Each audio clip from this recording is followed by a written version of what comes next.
Hello friends, welcome to update with English. Update with English में आप सभी का बहुत बहुत स्वागत है।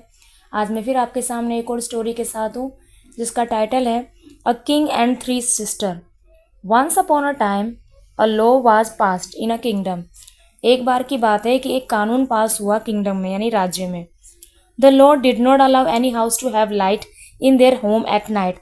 और उस कानून में ये था कि कोई भी रात को जो है अपने घर में रोशनी नहीं कर सकता। Only the palace was to have light at night. सिर्फ महल में ही रोशनी हो सकती है रात को। There was only one house in the entire state where the law could not be implemented. और उस जगह पूरे स्टेट में सिर्फ एक ही घर ऐसा था जहाँ पर वो लॉ जो है वो वहाँ पर फुलफिल नहीं होता था, उस कानून को नहीं माना जाता था, इम्प्लीमेंट नहीं होता था। Three sisters lived in that house. और उस घर में 3 बहनें रहती थी। On one night when the king passed by, he saw light in that house. एक रात को जब एक राजा मतलब उस जगह से गुजर रहे थे, उन्होंने देखा, सो यानी पास्ट टेंस ऑफ सी, कि लाइट जल रही है। He stopped by the window and overheard a conversation between the 3 sisters. वो वहाँ पर रुके और उन्होंने सुना कन्वर्सेशन यानी बातचीत जो सिस्टर्स के बीच में चल रही थी। द एल्डेस्ट सिस्टर सेड, जो बड़ी बहन थी उन्होंने कहा, if the king marries me I will spin so much yarn that it will be enough for the uniform for his entire army. कह रही कि अगर किंग ने मुझसे शादी की ना तो मैं यान बनाऊंगी जो कि आर्मी के लिए बहुत ज़्यादा इनफ रहेगा। ठीक है, मैरीज क्यों लिखा हुआ है? क्योंकि सिंगुलर की बात हो रही है।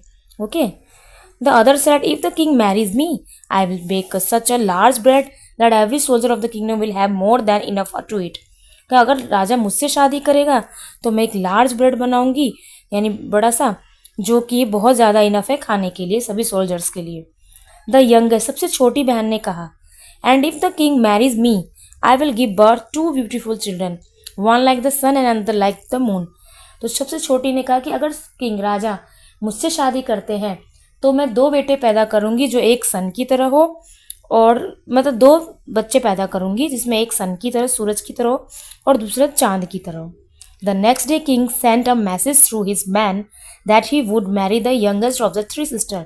और अगले दिन किंग ने मैसेज सेंट किया। अब देखिए यहाँ पे सेंट लिखा हुआ है, SENT, SEND का पास्ट फॉर्म। ओके, मैन लिखा यानी आदमियों को भेजा, प्लूरल है ये MAN का, मैन का। That he would marry the youngest of the 3 sister, कि वो तीनों बहनों में से सबसे छोटी बहन से शादी करना चाहते हैं।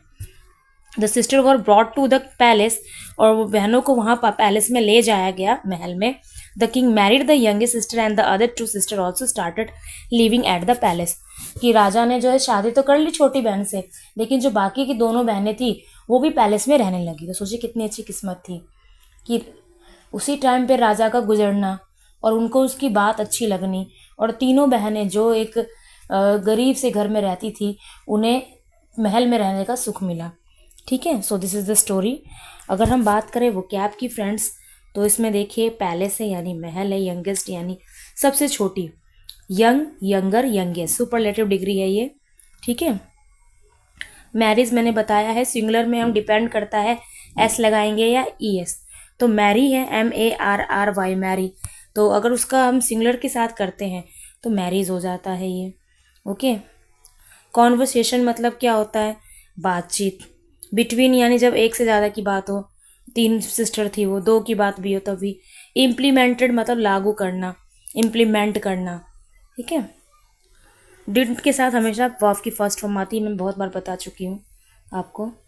एल्डेस्ट यानी बड़ी बहन, इनफ यानी काफ़ी, एंटायर यानी पूरी आर्मी। ठीक है, जितनी भी आर्मी थी उनकी, किंगडम यानी राज्य। सो दीज आर वो कैप। आई होप आपको स्टोरी अच्छी लगी है। स्टोरी अच्छी लगी है तो आप वीडियो को लाइक कीजिए, शेयर कीजिए, और अगर आप चैनल पे फर्स्ट टाइम विजिट कर रहे हैं ना तो अपडेट विथ इंग्लिश को ज़रूर सब्सक्राइब कर लीजिए। मिलते हैं नई वीडियो में एक और स्टोरी के साथ। Till then take care, bye bye.